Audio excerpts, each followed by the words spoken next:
واجهت النجمة اللبنانية هيفاء وهبي موقفا محرجا لدى وصولها إلى العاصمة السعودية الرياض، إذ تعثرت وأوشكت على السقوط وهي تهم بصعود سيارة في المطار.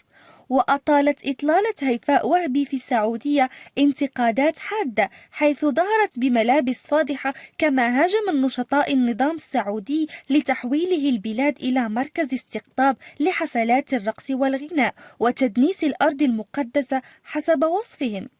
وأظهر مقطع فيديو تداوله مستخدمو مواقع التواصل الاجتماعي صاحبة أغنية بوس الواوا وهي ترتدي فستانا رمادي اللون طويل من الساتان أشبه ببيجامة النوم، وكانت تمشي في باحة مطار رياض الدولي لتفاجأ بالرصيف الذي لم تنتبه له فهوت إلى الأمام، ولكنها استندت إلى باب السيارة.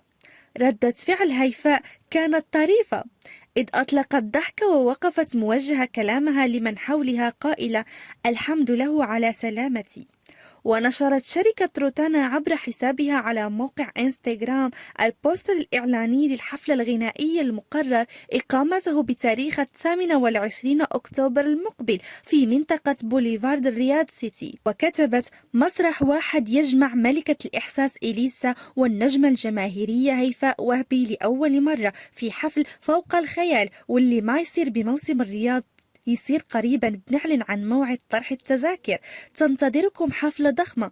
كما نشر رئيس هيئة الترفيه السعودية المستشار المقرب من ابن سلمان تركي آل شيخ تغريدة يعلن من خلالها ما وصفه بالأخبار السارة عبر حسابه تويتر، وكتب: تنتظركم حفلة ضخمة تجمع النجمة إليسا والنجمة هيفاء وهبي يوم 28 أكتوبر على مسرح محمد عبدو أرينا في بوليفارد رياض سيتي، إحدى مناطق الفعاليات في موسم الرياض.